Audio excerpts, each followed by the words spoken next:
we strive. Day to day, but why can't we thrive? It's the way they false feed us lies. Look around and open your eyes. It's all lies. Let's ride. Right, so we're back on the old Keyhole Garden. We finally managed to get hold of some more compost.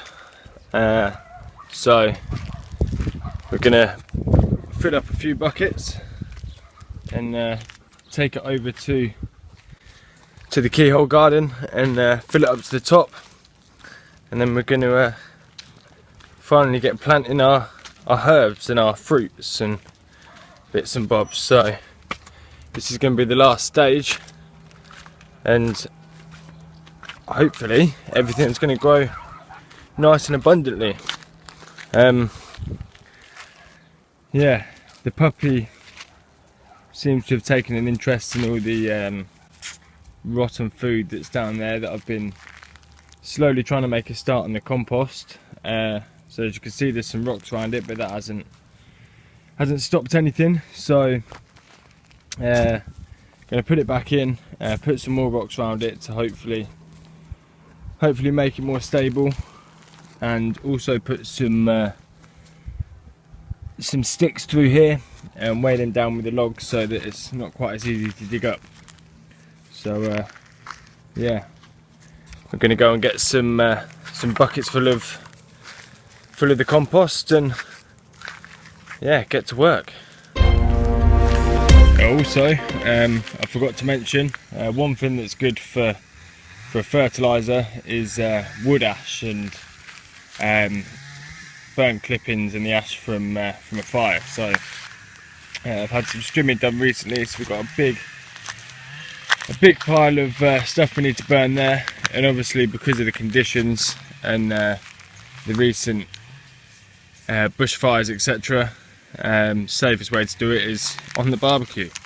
So stops any sparking embers flying around and causing any problems. So going to stand here, watch that burn, make sure it burns out properly without anything falling on the floor. We've got a bucket of water there just in case, and yeah, we're going to put a layer of this on and then fill the rest with compost. So we've got a few more buckets put on there, as you can see. Stuck another 4 bucket loads on there, and we've now got the ash that we're going to chuck on. Mix that together.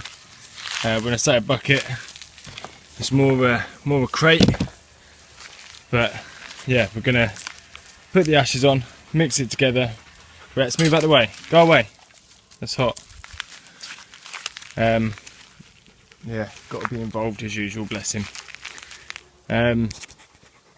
So yeah, we're going to mix that over and put another few layers of the compost on top, fill it to the top basically, and then we should be ready for planting.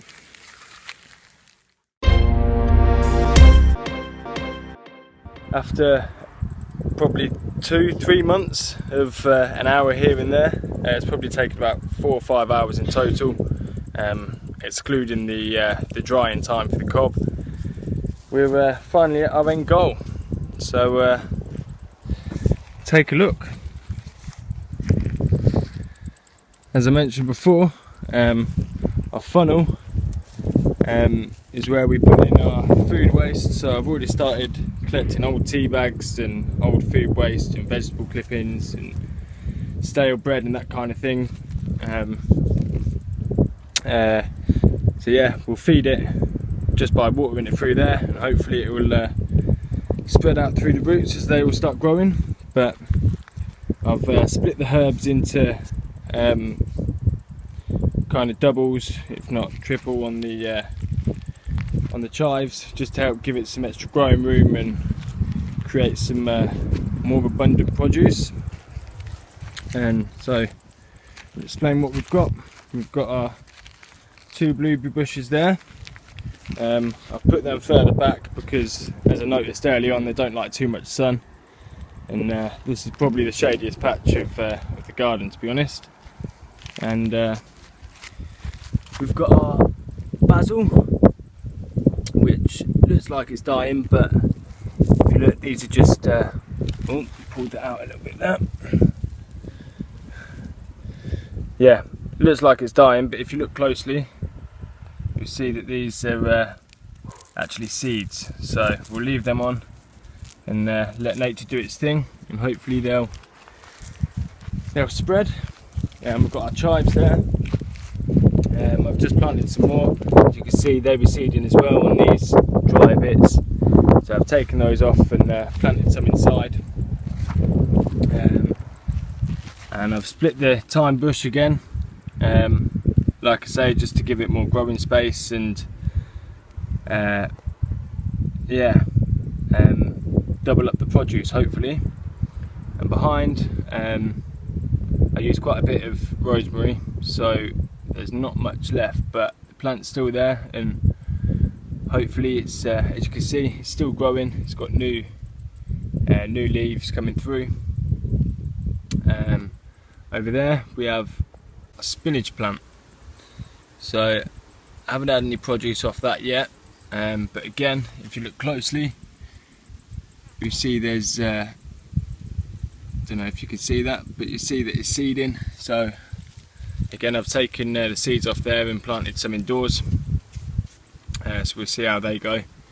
And here we've got wild mint, which I dug up from a dog walk, basically in the middle of nowhere. There's just a field that's growing abundantly in the mint way of things, so I took up a plant.